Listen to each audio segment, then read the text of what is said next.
Ya. Hai, perkenalkan nama saya Angelina Malaliun, kelas A, semester 7, jurusan Sosiologi, Fakultas Ilmu Sosial dan Ilmu Politik, Universitas Nusa Cendana. Baik, dalam video kali ini saya akan membuat tugas dari mata kuliah Kajian Seminar Masalah Sosial. Selamat menyaksikan.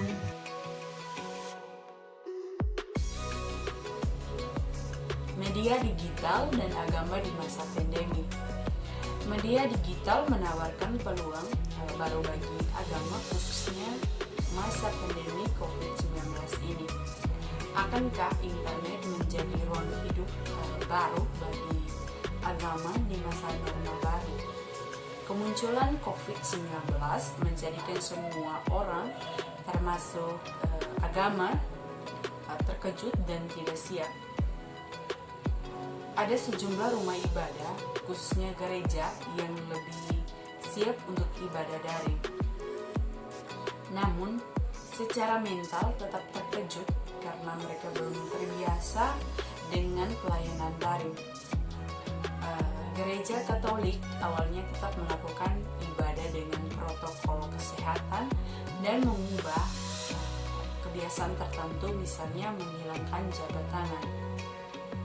Ketika situasi memburuk, gereja menghentikan layanan ibadah reguler. Komisi Komunikasi Sosial yang menangani bidang media dan pewartaan di tingkat keuskupan maupun paroki dengan cepat menyesuaikan diri dan menyiapkan sistem siaran daring.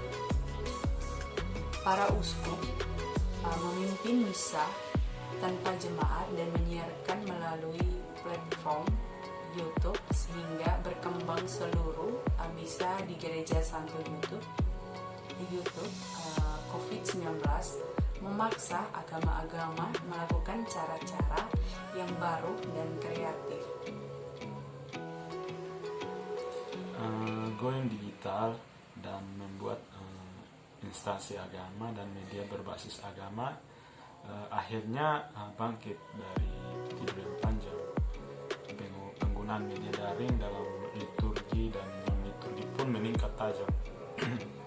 Meski munculnya perdebatan teologis mengenai liturgi daring yang faktanya umat atau jemaat cukup antusias mengikutinya. Peran media digital setidaknya memiliki 4 peran penting dalam aktivitas keagamaan, yaitu yang pertama media sebagai dakwah atau katekisasi gaya yang baru. Kan selama ini kegiatan dakwah cenderung dilakukan satu arah.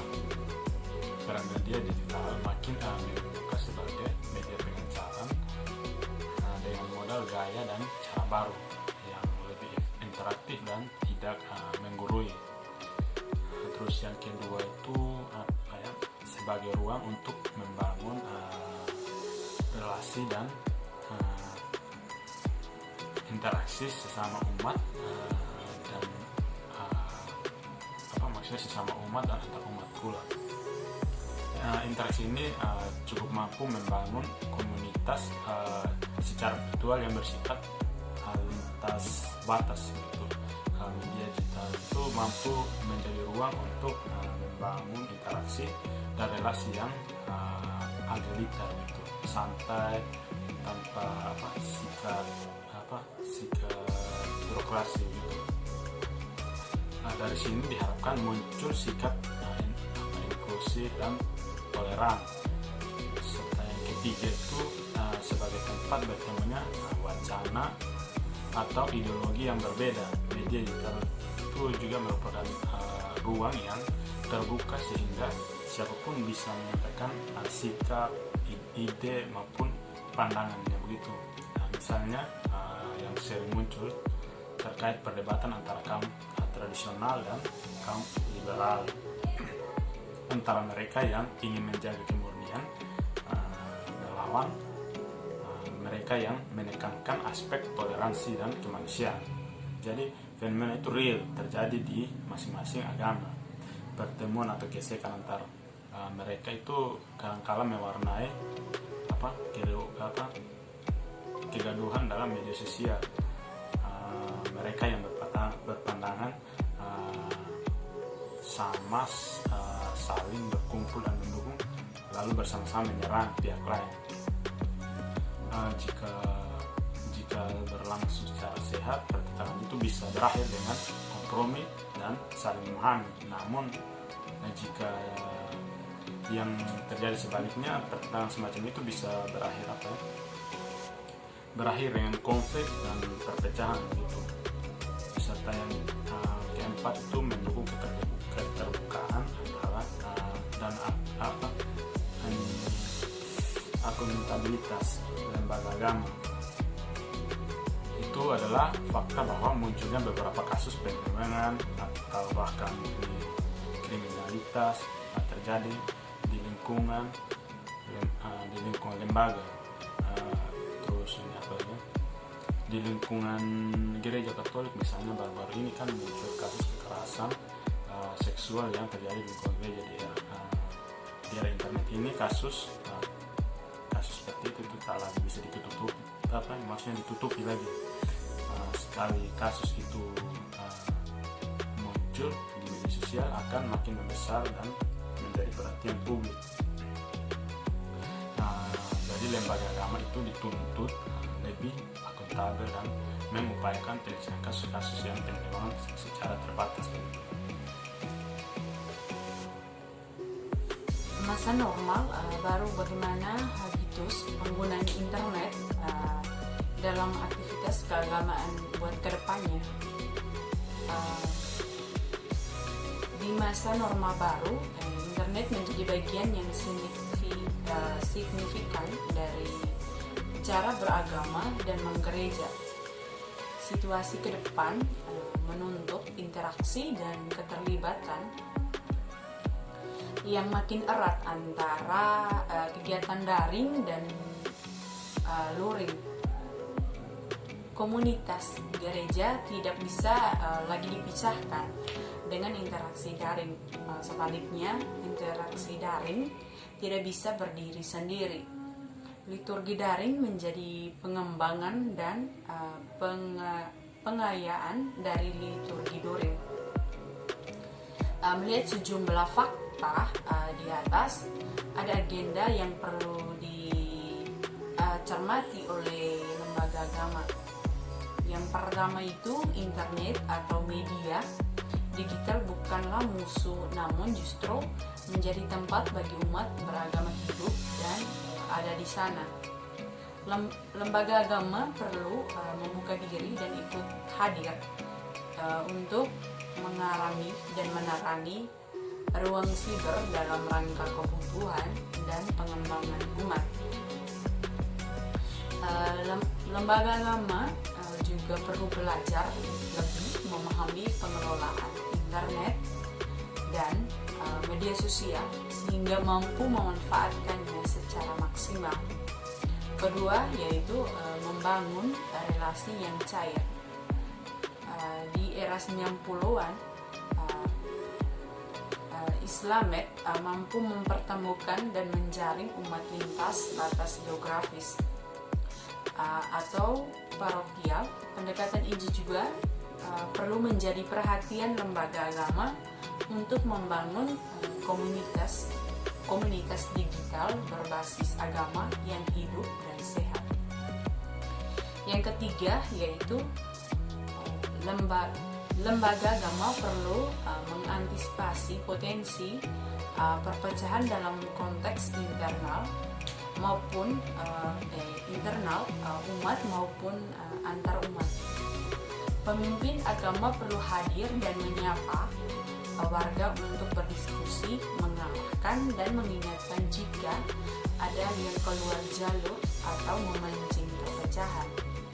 Keempat, hierarki agama perlu mengubah pendekatan dari khotbah di mimbar menjadi berbincang di pasar. Internet identik dengan interaktivitas. Jika lembaga agama atau tokoh agama masuk ke dunia internet, namun cenderung berkhotbah model satu arah, biasanya kurang diminati. Kehadiran virus COVID-19 atau virus corona di tengah kehidupan kita saat ini membuat kita lebih banyak diam di rumah daripada keluar rumah. Karena di luar sana kita berpotensi tertular virus yang dapat mengakibatkan kematian. Walau tidak bisa dibilang sama, tapi kondisi ini juga pernah dialami oleh bangsa Israel di masa penjajahan Mesir dan juga dialami oleh jemaat Kristen mula-mula. Kedua kisah ini bisa memberi kita pelajaran bagaimana sebaiknya kita menghadapi kondisi pandemik ini dan mempersiapkan diri untuk hidup di kondisi setelahnya.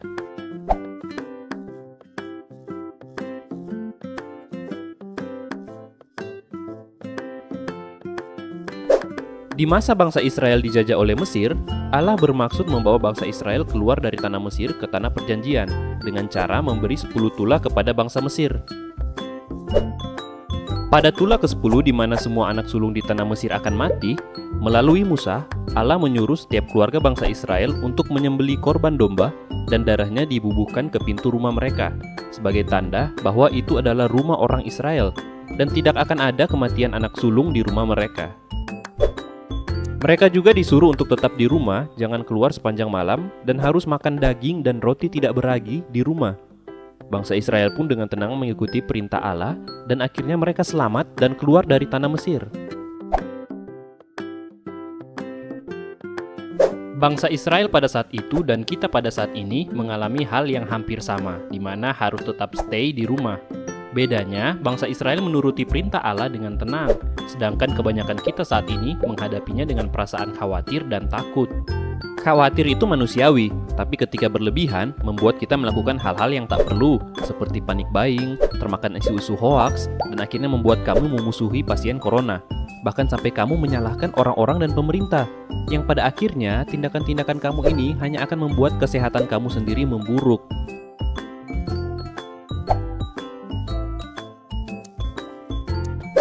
Seharusnya kita tidak perlu takut atau khawatir, karena seperti bangsa Israel, kita juga punya janji keselamatan yang pasti. Bukan dengan menyembelih korban domba dan menandai rumah dengan darah. Kita punya lebih dari itu, yaitu Yesus Kristus yang telah menjadi korban sempurna bagi kita, yang memberi keselamatan, menghapus dosa kita, dan membawa kita kembali dekat dengan Allah. Dengan mengakui setiap kesalahan kita dan menerima Yesus sebagai Tuhan dan Juru Selamat, kita menerima kelegaan dari janji keselamatan dan tidak khawatir lagi menghadapi pandemi ini.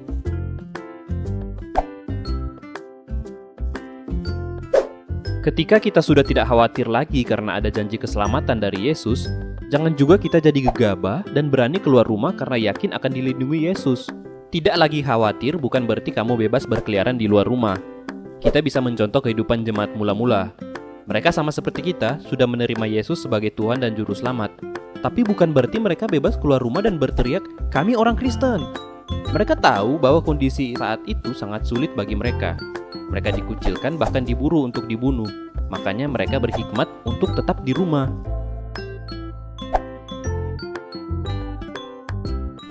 Di rumah kita bukan hanya berdiam diri, tapi mempersiapkan diri untuk menghadapi kehidupan baru setelah pandemi nanti.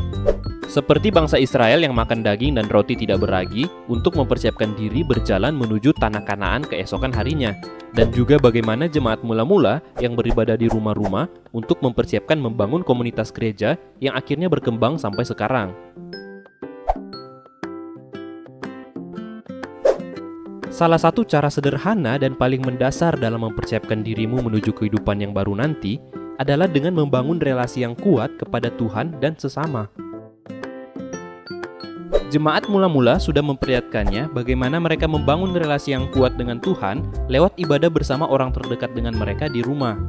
Kita juga sekarang diberi kesempatan untuk beribadah di rumah dengan keluarga. Lewat kondisi ini kita bisa tahu bahwa keintiman beribadah untuk Tuhan tidak harus dengan meriahnya alat musik atau khotbah pendeta yang berapi-api, tapi dengan kesederhanaan hati yang mau memuji dan menyembah Tuhan. Walaupun di rumah, percayalah Tuhan tetap ada bersama kita.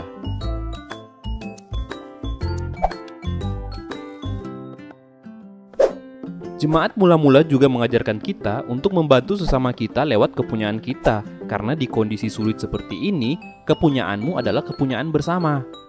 Hal yang lebih dari kita bisa kita bagikan kepada mereka yang membutuhkan, seperti membantu mereka yang belum makan hari ini, berdonasi membantu pelayanan COVID-19, atau bahkan memberi semangat dan dukungan kepada saudara kita yang sakit. Inilah saatnya memperlihatkan bagaimana kita sebagai orang Kristen bisa mengasihi sesamanya.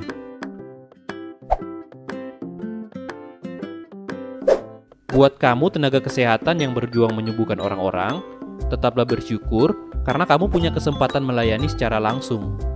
Jadikan pekerjaanmu sebagai mimbar untuk bersaksi memperlihatkan Kristus dalam dirimu, walau mungkin penderitaan akan selalu menjadi jubah yang menemanimu, seperti yang dirasakan juga oleh para jemaat mula-mula.